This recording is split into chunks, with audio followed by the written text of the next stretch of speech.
Good morning and welcome to Issues That Matter.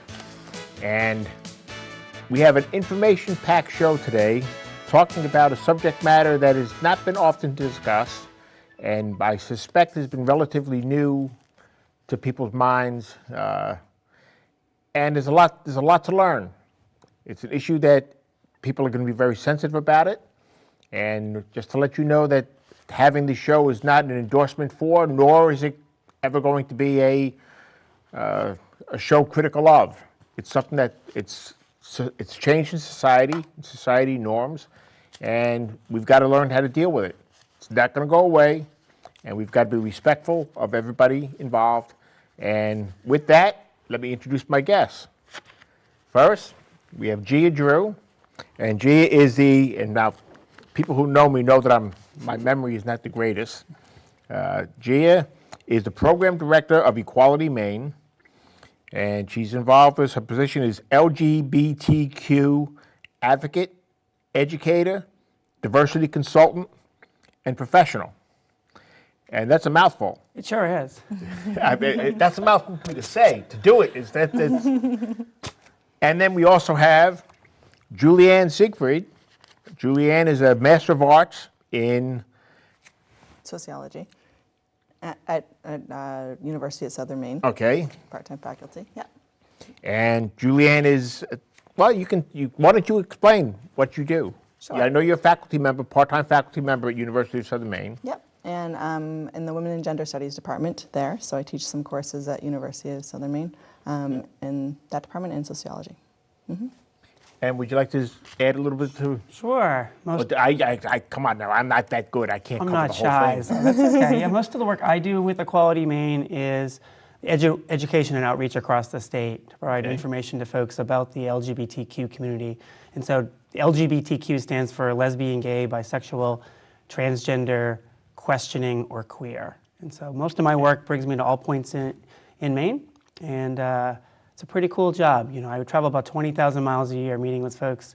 How many miles? About 20,000 miles in Maine. You know, it's a big state, and so a lot of people don't realize how big the state of Maine is. It is. I mean, look on a globe and it's a little speck. Mm-hmm.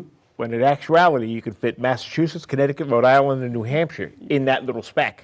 Yeah, you can. And so for the last almost 4 years now, I've been doing this work in every county of the state to talk to folks about the LGBT community, and we advocate for public policy and law too at the State House. Welcome. Great to be here. Welcome. Thank you. And now, without further ado, I want to introduce or reintroduce my guest co-host today, Catherine Ann Wilson. Catherine? A pleasure, welcome as back. Always. Thanks for having me. And, well, it's a pleasure. And when I first saw about the gender studies at University of Southern Maine, I said, this is a topic that we need to cover on the show. This is an issue that does matter. And the first person that came to mind to help share the burden of hosting the show was Catherine, because of her knowledge and her exposure and willingness to jump in and explore new areas. So Catherine, thank you very much. No burden, it's a pleasure. And with that, I'm going to throw the show over to Catherine, and she will start the conversation. I'm excited. Thank you both for being here. And it was interesting because a couple weeks ago when you called me about doing the show, these were my two and only phone calls that I made. And I said, let's get together and have dinner and talk. As in Brooklyn, you would say, talk. Let's have some coffee and talk. So we went to a little local place in Gorham called MK Kitchen. Awesome, wonderful food. And it was so interesting because we're friends, and normally we just, talk like friends. But when we were talking about this show and this topic, I was so anxious. Like I had a narrator in the back of my head. I say things like, okay, you guys, here's what I was thinking. And then my head would say, you said guys, that was gender specific. You're not supposed to do that. And I was so self-conscious about not wanting to say something ignorant or wrong or offensive or incorrect. And then as we were, the last couple weeks leading up to the show, some of my friends were saying, oh my gosh, I'm so glad you're doing this. We don't want to offend anybody. We're all for total equality, but we really don't know what the rules are or aren't. It's sort of a confusing topic. And so, yay. And then I asked the ladies if they would give me questions because I didn't want to mess it up. So I was like, I'm nervous on this show. The rest of them, I was pretty comfortable. And this one's like, don't mess it up. So the first question that we have written down is that we've been hearing a lot about gender in the news. Texas, North Carolina, Caitlyn Jenner on the reality show. It seems like this is sort of all coming up now. What bathrooms to use? I can't believe that what bathroom is such a heated thing. But what do you make up about this? What's going on? Well, I think there are many reasons why we're talking about this today, and it's great to be here to talk about these issues. It's actually, a big part of my work is to talk with folks about gender and its evolving role it plays in society. And so, and we talk about why are we talking about this now is actually a regular conversation. And I think there are many factors to why we're talking about this now and why it's in the news and why we're hearing about Caitlyn Jenner. And one thing, there's more visibility. And I think that's an important factor to recognize that we're seeing more and more transgender people specifically in the world, in media, on television shows, in movies, writing books. And so I think that is really, helping to show people that transgender people exist, that they have lives, and things like that. In addition, there's been an increased, public policies and laws that support the LGBTQ community, especially transgender people across the country, and I think that's giving folks more avenues to step out into the world, knowing that they have some protections, Specifically here in Maine is a good example. Maine has some pretty incredible laws and policies I know we're going to talk about. And Maine was the first state to pass same-sex marriage, I believe 5 years ago by public vote. And so more and more people, and more laws people are talking about these issues. So I think that adds to the sort of visibility, why you're seeing more stuff out in the world about gender issues, especially transgender issues. I just want to add, too, that just because we're seeing it more now and there's more visibility to some of these issues, it's not new. This is not a population that is just sort of coming up because we're seeing it more. Different cultures around the world, Native American cultures have recognized that there are different genders that may not necessarily align with sex. And so even though the visibility may be there right now, it's not just something that's occurring right now, which is, I think, a common misconception. To that point, you were saying that the Native Americans have, in their languaging, different genders, not just male and female specifically. And I'm sorry I didn't finish the book. Life got in the way. But this book, Janet Mock, Redefining Realness, is the book that you asked me to read. And it's an amazing book. And they were talking about the Hawaiian culture. Right. And I should have highlighted it. I'm sorry now that I didn't. But wow, what a loving, all-inclusive way they look at gender as a whole. I thought, wow, this is really a great example for how we as a society globally should treat gender. Mm-hmm. Yeah, I think that's a really good, important point, that the idea of gender diversity, that there's more to folks than one sex or another sex, and learning from Janet Mock specifically and how she talks about Hawaiian culture, especially ancient Hawaiian culture, and I think the word is mahu. Right, exactly. That was so cool. Hawaii. And so there are many different cultures around the world for thousands of years have specific language to describe what we would know as transgender, definitely.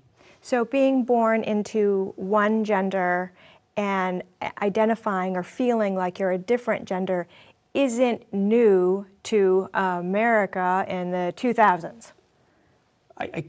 It's new in terms of the visibility we're seeing, because I think most folks had to keep that part of their lives secret because of fear of discrimination, because of violence, because of estrangement from families or losing their jobs. And so it is a little bit newer now because people had to keep it secret. Right, so heterosexual doesn't have to worry about, a male person identifying as a male person who's sexually attracted to a female doesn't have to worry about being beaten in a bathroom or losing their job or being killed because of the way what their sexual orientation or their gender orientation is.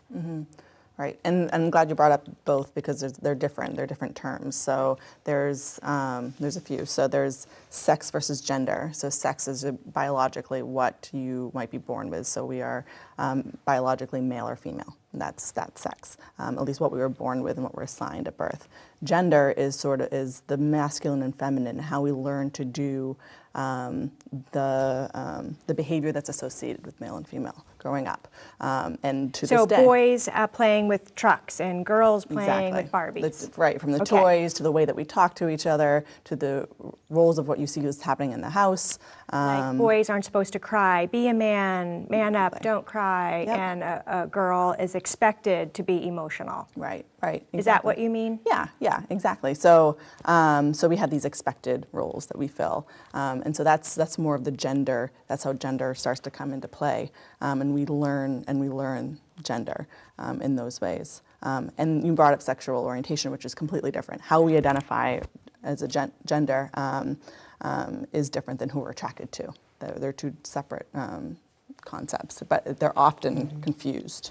Yeah, and I think there's even more nuance, I think, as we talk about this subject, and the way I understand gender and sex may be a little bit different than Juliana, and that's okay. Yeah. You know, I think one of the things we recognize is that people come to this issue with their own background, their own history, their own research, their own academics, whatever.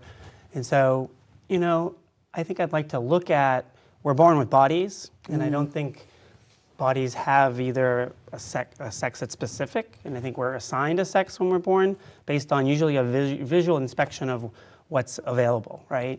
But we also know that in all animals, and especially humans, that there is a wide variety of sexes that do exist, and so the idea that we're either one or the other just isn't true. There are folks that are born with, you know, sometimes multiple different body parts, reproductive organs, things like that. And so it's really interesting to look at why do we assign a sex, what's the purpose of that, but then to recognize that other part of that is that gender identity, which can be completely different. And we're learning more about identity development and the science of it, that most of us are imprinted. I think we were talking earlier about sort of the DNA and our chromosomes and everything that we're born with. And most of us are born with a pretty specific identity. And then when we walk into this world, there's that sort of nurturing part that adds to that, and that could be all the gender roles and those What would you expectations. say identifies the identity? You know, I think that's a good question. You know, and one of the questions I ask a lot of people is, when did you know you are the gender that you are, for example? And so I knew from a very early age that I'm a woman or a girl, and that seemed right to me. And so, you know, I've asked Catherine, when did you realize you are how you know yourself to be? I don't know if you've ever thought about it. I haven't thought about it. It never occurred to me that I was using, oh, you know what? I do remember. Yeah. I remember when my brother was early teens, maybe 10, 11, that my brother was allowed to drive a car because he was a boy. Yeah. And he got paid for some work. And I didn't get paid for the housework or Sure. whatever that I did, and I didn't get to drive a car or have the freedom. He had more freedom, Sure. and I had less freedom. And there were also Playboy magazines on my dad's coffee table. And I looked like, well, I didn't really look like those girls, but you know, my mom didn't look like those girls either. Somebody looked like those girls. Right. But I thought, okay, that's what a girl Right. who turns into a woman is supposed to look like. Right, and that's So that that's- society. That's I society. think that's an telling you that. identity crisis that has been pervasive through the years. You know, people do look at Playboy models, and Playboy magazine as the penultimate beautiful woman. Yeah, Well, not everybody can be a understands that. penultimate beautiful woman. right.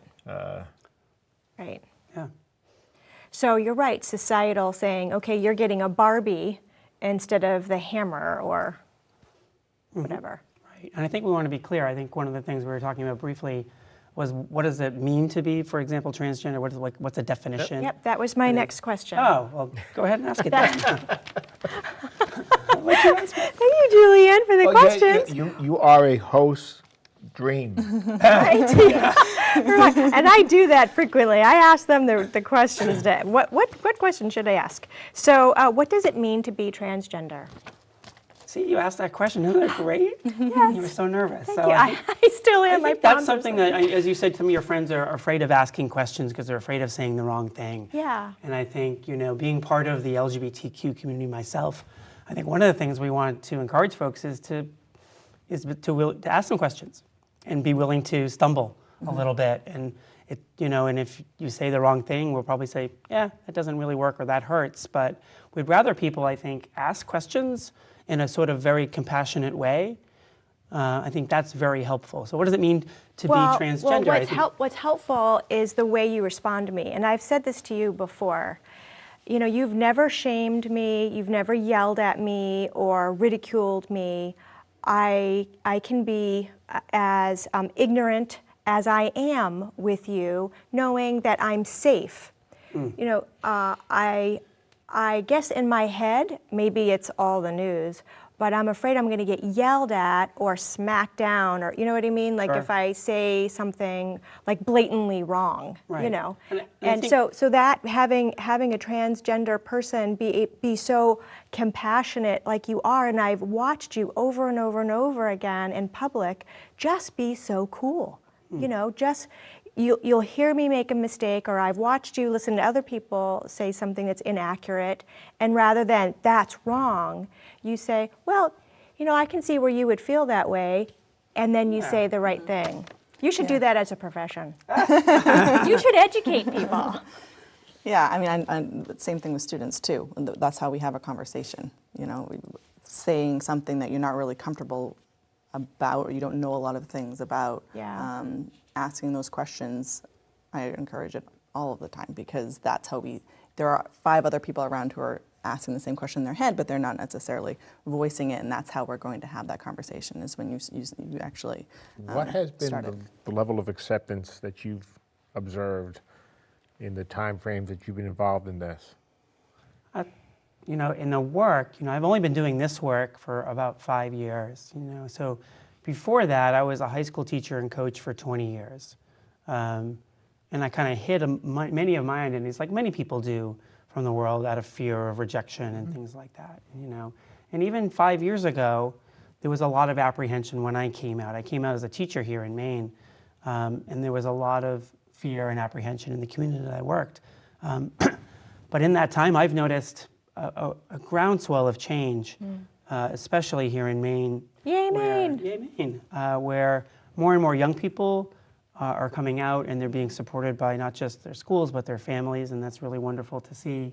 And more adults and teachers, too, are coming out, and to have more older role models out into the world is changing, too. So just in the last 5 or 6 years, across the country, but here in Maine, there's been some significant acceptance and deeper understanding of what it does it mean to be gay, lesbian, bisexual, transgender, which I think is really important. You just led segue to question number 4, which is, what about parents who have children that aren't conforming to gender norms? Is this really an issue for kids? Because you just brought up kids. Some say it's just a phase. Learning how to be a member of society is something that parents are teaching their children, all children, and to explore. You gave the example of trucks versus Barbies. Being able to play with the toys that you want to play with is normal for any kid. And so encouraging kids to actually go and do what they're interested in, rather than having these strict ideas of what they should be doing based on their assigned sex, is more beneficial than shaming them in order to act a certain way because of what you expect they should be doing, because you think they should be acting like a boy, you think they should be acting like a girl. And your interpretation of that. Right. Yeah. What does that really mean? Yeah. That's what we construct in society, is this is what boys should do, this is what girls should do. And again, that's a very binary, the word is like, this binary either or way of looking at it. There's a whole spectrum of different toys you can play with. We don't have to assign gender to these different types of toys. There are these different ways of speaking. So just being able to encourage kids to do what interests them, and foster that, rather than shaming based on these ideas of genders. That's why I like Dora the Explorer. And I think there should be Barbara the Builder. Sure. I think that's a really good point when we're talking about where do those notions come from? And I think that's, we look back to why would parents not want their boy to play with a doll, or where does that come from? And I think because of the inherent or the history of discrimination and misinformation about what it means to be different, Yeah. or to be, for example, effeminate as a man or something like that. I think a lot of it comes out of just trying to protect their kids or fear out of what that might happen. Very insightful. And I think, as Juliana said, letting kids be themselves and explore their world and find out who they are in their own terms is really important. And recognizing that just because a boy plays with a doll doesn't make him anything other than a boy who plays with a doll. It's not going to lead to them becoming gay or being trans. It's just someone who likes to play with a doll, and vice versa. If a girl likes to play with trucks, it just means a girl likes to play with trucks. Barbies aren't a gateway. No, no, for other things probably, but not in terms of in terms of your own gender, in terms of your own identity. Yeah. Most of that is actually imprinted before you even show up on the planet. And so those other nurturing things are just things that we are drawn to. So back to that question, what does it mean to be transgender? Aren't you good to follow? Because I did get to that. Once again, if you were to talk to a room of 100 different transgender people, you probably get a slightly different answer from everybody. And the understanding and definition has definitely evolved over time. I remember when I was a kid, and I'm in my 50s now, so when I was a kid, it was the 70s and in the early 80s, and the word transgender didn't exist. It wasn't in our common language. It wasn't part of how we talked about things. And so there was some other terminology that we tend not to use anymore.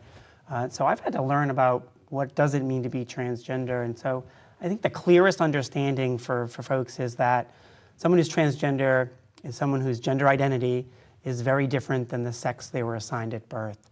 And so, for example, when I was born, my doctors thought I was a boy, so they checked boy on the birth certificate. But I've known myself to be a girl and a woman my whole life, so there's a difference between what I was assigned and how I know myself. And that's probably I hope that's a clear explanation of what it means to be transgender, or trans is a shortened version of that. And it has nothing to do with your childhood. It's not caused from certain situations that, a bad childhood didn't, you were chastised for being one sex, or you want to be another, or I'm thinking of some of the questions, misconceptions of it. Yeah, and how people identify doesn't necessarily need to be, again, this idea of either or. You've got to be super masculine or super feminine. It can be how you express gender is going to be not necessarily as the same as how you identify. So, for instance, I could identify as being a woman but not be super feminine. There's a whole range of different ways that you could do that. I was surprised at the level of upset around bathrooms. As somebody who identifies as a female and was born female, I use whatever bathroom's open. I always have. If it's a single room, then I just use that bathroom just because there's a male sticker on there, And if it stalls, then I'll have a friend watch the door if there's nobody in there and go in and use it. It's not that big a deal. What I was surprised about was when you told me the level of abuse that can happen, that they're really transgender people, or maybe the community at large is more susceptible or vulnerable in a bathroom than any other place. Would you elaborate on that? Yeah, I mean, there are a lot of things swirling around, pardon the pun, on bathrooms. Yeah. Oh my God. Let's just flush that joke down. I wish there actually was a movement to flush that conversation down the toilet, because for the reality, people are using bathrooms as a way to scare people. Yeah. And so I think what really happened, and this is like the background of the politics and the movement, is so because there's been such wonderful, improvement in equality. Yeah. For people in America, especially the LGBT people in the past 5 years, people who are threatened by that are finding ways to fight back. And they're picking on the most marginalized parts of the LGBT community, which is the transgender community, because it's the least understood and they have the least amount of power. And so folks who feel like they lost in terms of equality are finding other ways to fight back, and they're using bathrooms as a way to scare people. Yeah. And using fear. And I think, and that taps into a real deep part of American culture, and it's a part that it's hard to unlearn. When I was growing up, and maybe same with you, the depictions of cross-dressers, transgender people in cinema, for example, were despicable. They were rapists, they were killers. And I think that... Child abusers. Right, and that was sort of imprinted into people's minds, into culture and society. And so people are using that fear and saying, oh, if you're transgender, you're dangerous. And we know from the statistics that transgender people have more to fear walking the street, going to work, going to the bathroom than anybody else. Yeah. And so I think it's just, unfortunately, it's become an issue when, as you said, it really shouldn't be an issue. Shouldn't be, and we're learning in child abuse. It's the coaches and priests and nice guy next door. Anyway, that's a different show. That's a different show. I would tend to think that the reluctance, I'll use reluctance, of people to accept transgender in the bathroom, example, does not, thinking about it for myself, I'm not worried about myself. I can defend myself, probably not as well as I could have when I was 30 years old, now that I'm 65, but the children. Sure. And yes, I would vent. Now, what I don't remember as a child, I don't remember anything about transgenderism when I was a child. I mean, that was not even part of the lexicon. And I think one of the issues is that it is still a relatively new segment of our society that's becoming known, and people are. It's a lot different. It's one of the major underpinnings of our societal roles that is being changed. It's being altered, and that's going to have an impact on people. And it takes, I would venture to say, it takes a real good measure of understanding and openness in order to overcome the natural reluctance to get involved in something like that. Natural lack of, or natural reluctance to accept it. The learned, yeah. And as Gia said, the use of fear with that, you brought up children and being concerned about the children in bathrooms. I'm a social scientist. I look at the numbers. There's no data at all to back up that is an issue at all.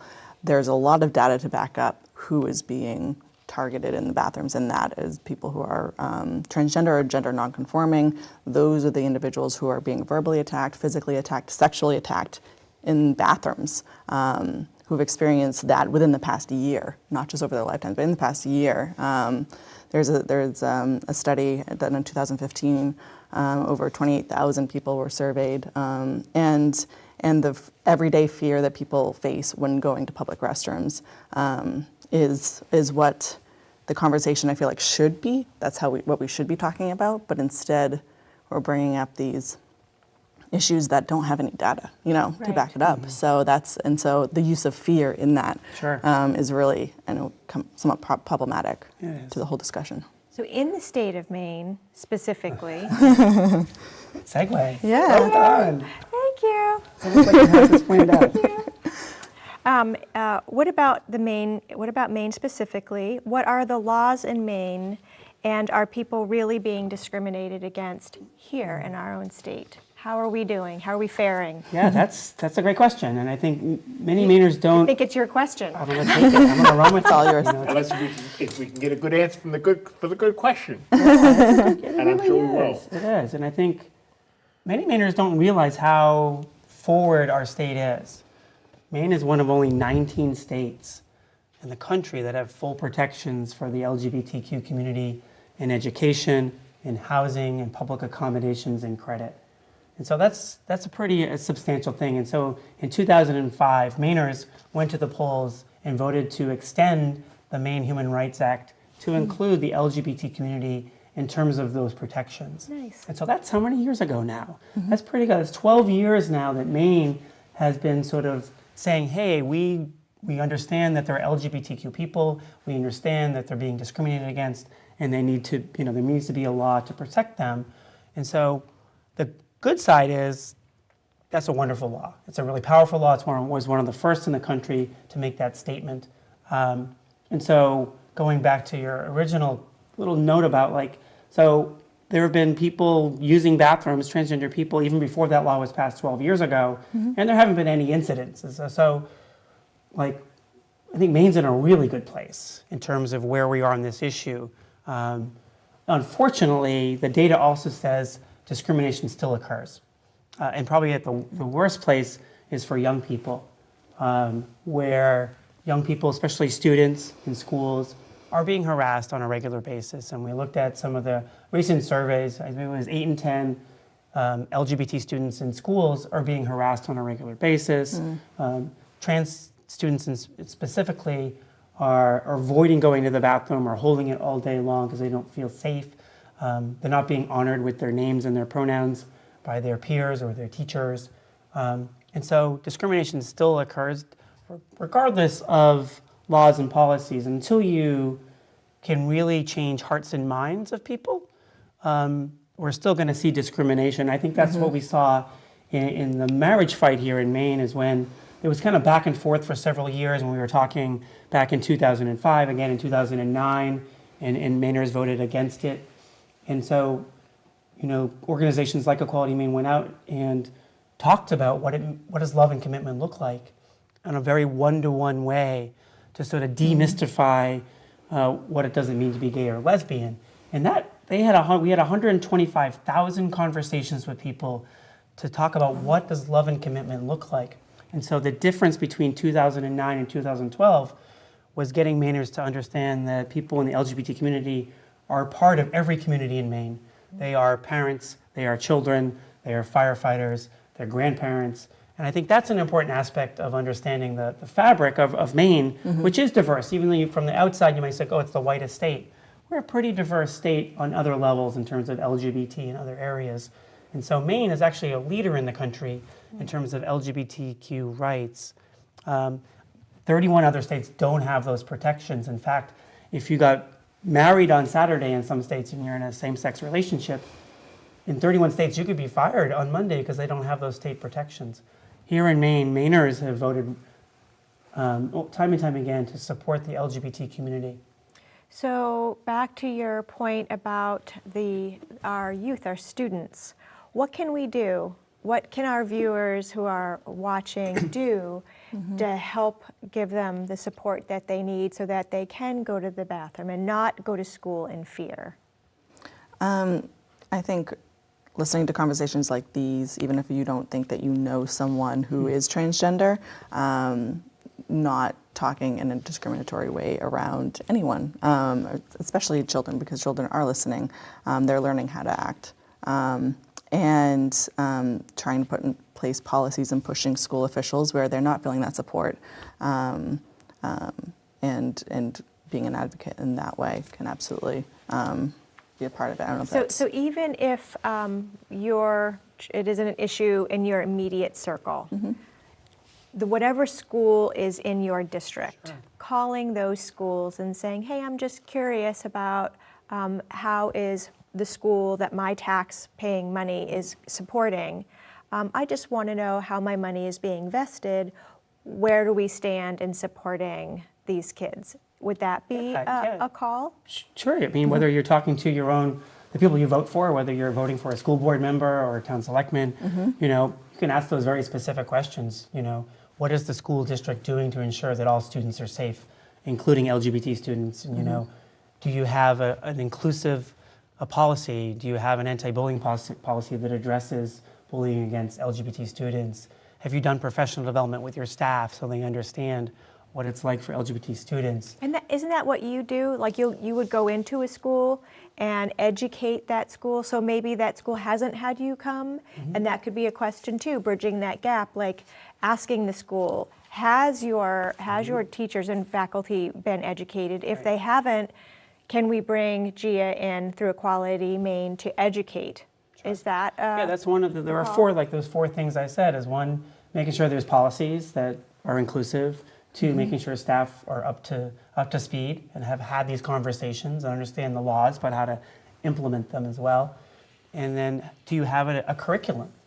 We tend to ignore curriculum, and as a part of a professor, you understand how important it is when we're talking about the subjects we're learning about, making sure that the LGBT community is intertwined into curriculum, whether it's history, social sciences, math, all those ways. That really helps as well. And finally, many schools have clubs.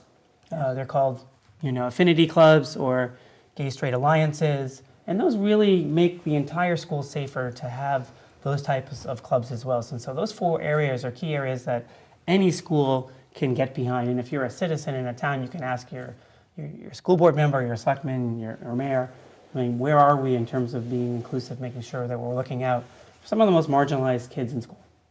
We're talking about curriculum, and so I wonder, tell me about the classes that you're teaching. Does it include transgender?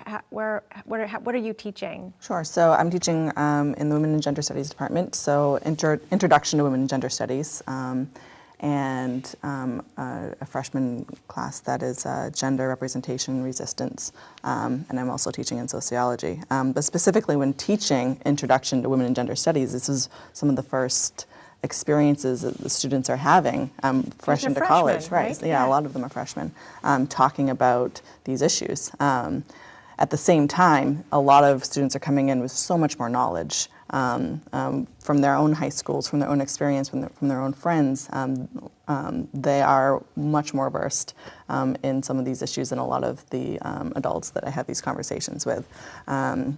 So they're bringing with them a wealth of knowledge, but we talk about some of the things we're talking about here. We're reading Janet Mock's book, but talking about the differences between sex and gender and how we learn gender throughout our lives, and the fact that it isn't either or, that there are different sexes and genders. So yeah, that's all part of it. But just a lot of it too is hearing their stories and hearing the stories and having them listen to each other's stories, especially growing up in high school and the bullying that does happen and the ways that they've either stood up or they feel guilty for not standing up to people in their community. And so it's a space that they're starting to have those conversations, and I love it. I love just being there and hearing all of that. So yeah. I think a factor related to the acceptance or the willingness to, I don't know, that if not accept, to tolerate, I think is impacted by the rapidity of changes that have taken place in our society over the past 10, 15 years. I mean, growing up, having same-sex marriages was just not a factor. Mm-hmm. Now, if you speak out in opposition to it, you're racist, you're a bigot. I mean, this is a fundamental underpinning of our society that has changed, right or wrong. Doesn't make any difference. It has changed, and to tell a person or to label a person as a bigot because they don't want to give up that safety zone, you might say, because this is what was acceptable. Sure. My entire life. Not only was it acceptable, it was the preferred. Were you male or female? You didn't marry somebody of the same sex. And I can understand and I can accept a person of the same sex being married. That's not an issue. It was never really an issue with me. But to label a person a bigot if they want to hold on to it, or if they give the impression that they want to hold on to that, that's going over the line. And I would label that kind of reverse discrimination. I can see where you're coming from, and I hear that, and I think that was at the core of the Supreme Court case, that an actual Maine lawyer Mary Bernardo, who lives in Portland, actually argued that case in front of the Supreme Court several years ago. And I know the justices were asking those questions, at the core of our society is marriage is a sort of a tenet, and it's always been a man and a woman. And they had some really profound questions about that actual, like what happens when that changes? What does that do? And it was a really interesting exchange between the history of marriage versus where we are in our society. And I think you bring up some really good points. And I think one thing that I want to sort of like talk about is recognizing, as you said, you accept that same-sex couples can get married. Great. And there are folks who don't agree with that. And that's fine. No one's saying you have to accept that. No one says you have to get married to someone who's a same-sex couple. No one's forcing you to do anything you don't want to do in terms of your life. But I think the United States and the government and the Supreme Court says, you know what? Same-sex couples have the right to, proclaim their love and get married in this country. And that's where kind of that sort of sits. And so someone may not agree with it, and that's fine. But the law of the land right now is that's where we are. And while I may not, I can say that I have no interest in marry another guy, but... Your wife would be very angry at you. Excuse me? Your wife would be mad at you. I don't She's know. already mad at me. That's another show. For other much less things, I'd say. Sure. But it's a matter of, it takes time for an individual to adjust. Yeah. It takes a lot more time for society to adjust. Yeah. And you will always find those outliers who will never adjust. There will always be those outliers. But to label somebody as a bigot or whatever pejorative you want to lay on them, because they have a reluctance to accept this new dimension of society, I think is a little bit extreme. Did someone call you that? I think it slows down the process. Did someone call you that? Is that why? No, Yeah. no, I don't think I've ever been called a bigot. Yeah. I certainly don't consider myself a bigot. Yeah. Well, I just wondered. Yeah. No, it's just my thinking, and Sure. Yeah. some of it stems from, I don't know, we had a series of shows on suicide prevention, and one of my observations, or one of my theories, you might say, which they very quickly debunked, was that with the radical changes that society is having, if a person is on the edge of suicide, and these fundamental underpinnings of society are being taken away, a person's grown up all his whole life or her whole life, and two men do not get married, two women do not get married. Now all of a sudden that's changed. Yeah. And that was not only was it not allowed, it was criticized by society in general. Now that's changed. That's a fundamental underpinning. Sure. That's one leg taken out. I think one of the things that I'd like to comment on is you kind of mentioned something's been taken away, and I think I hear that a lot, but it's really we've added. Yeah. And I think we've added to society and our culture. No one's really lost anything in this process. We've just gained. We've gained people. Evolution. We're We've evolving. gained people who can love one another, and people who aren't in those relationships don't lose that relationship. You don't lose that relationship with your partner, your wife, No. because another couple gets married. And so I don't think there's a loss.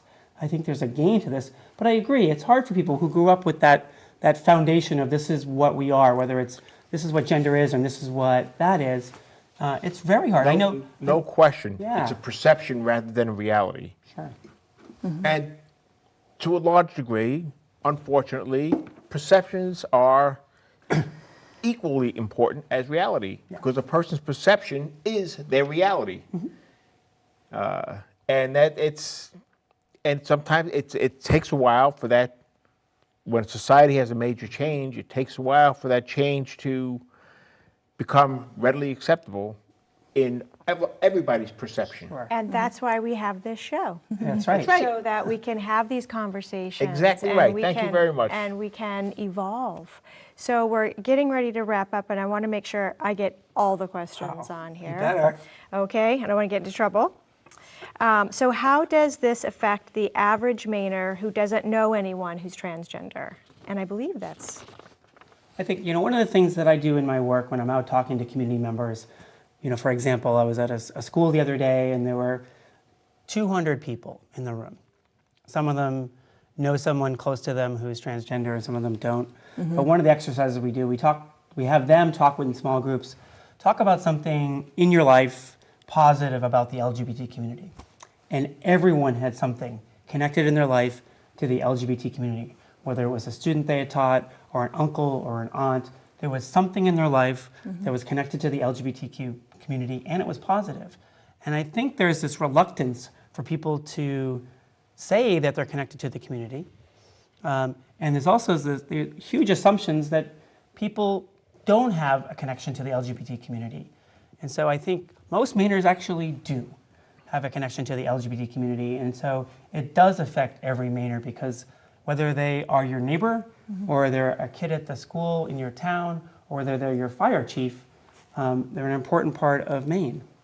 So as we're winding up, what are some last comments? Is there something that you would like to say that you haven't said that you'd like to end on? Sure, and just to go off on what sort of she was just saying is the difference between sort of perceptions and opinions, and that's how we're framing a lot of this argument, versus individual rights and being able to go into a bathroom versus without being beaten up, or being able to marry the person that you want and who you love. And that's where I hope that we can start to shift and frame the conversation more and more of individual rights versus the perception and opinions that sometimes can really get in the way of those rights. As society moves along, and it inevitably it will become part of the norm. And the closer you move, the closer it moves to that normalcy and acceptance, the easier and the better the transition will be. Yeah. But it's going to take patience on both sides of the issue. Yeah. Sure. It doesn't happen overnight. No. Yeah, we look at any struggle for any marginalized group in a struggle for equality here in America specifically. It takes time, to sort of. That's interesting. What you just said is interesting. Here in America specifically. Yeah. Why specifically? Because this is America, or because we differ from the rest of the world? I said America because that's what I know best. Okay. This is where I live. This is where I grew up. All right. These are the people I know best. Just wanted to clarify And it's different in different parts of the world, and that too is. And I'm just not an expert on. I know Argentina is pretty advanced on a lot of these issues, but I really don't know much about Argentina, so I'm going to stick to America. That's another show. Yeah, sure. Yes. Sure, definitely. Well, it's been a pleasure having you on as guests. Thank you very much. Thank you. Filled us with a lot of information. I thank you very much for that. And Here we go. Yes. Catherine has already mentioned this, so she's already stolen my thunder. So, but I'm gonna take whatever I can get and walk away with it, and that is I am not a fan of one and done. And as your program proceeds, as your lives proceed, and you feel that you would like to have your voice heard again, you have my number, you have my back. email. I'd be more than happy to have you on as guests again. You both are very good guests. I'm very happy that we had you on. I'm very happy that I've had Catherine on as a guest co-host again. You say that now. Oh, why do you think otherwise? Yeah. Thank you both for coming. This really is an issue that matters, and you're always welcome to come back and elaborate and talk about more and how we can support our communities. Great. Well, thank you for having us. Thank you very much. Thank you. Thank you. The reason I'm not standing up is because if I stand up, I'm Yell going at to you. get yelled at. Mic'd. Great book. This was awesome. Thank you so much. She has a new one. Yeah. Pardon? She has a new one. She's a new one. I Yeah. have it on my This shelf. I was- haven't read it So yet. This was terrific. let's close the show, and you and I have to get ready for the second show. Yes, we What's did. your second show? But it was Healthy again, it was a sexuality. pleasure having you on. What is it? Healthy sexuality for pre-adolescents. with Jennifer Wiesner. Stay tuned. Oh, I know her. She's great. Yeah, stay if you can. Can't, but cool. Yeah. Again, thank you for being on the show. thank you. And best of luck to you. I hope everything works out wonderfully for you. I hope the program at For us. University of Southern Maine. Yeah. Well, there is no other option. So Yeah. it's going to work out. Of course. It was a pleasure meeting you. Yes, And folks, thank I hope you enjoyed the show. I know you found it informative, and if you didn't, then issues pervade. But take what you've learned, live with it, understand it, and it's progress. And with that, I will bid you all a fond farewell. God bless. Bye-bye.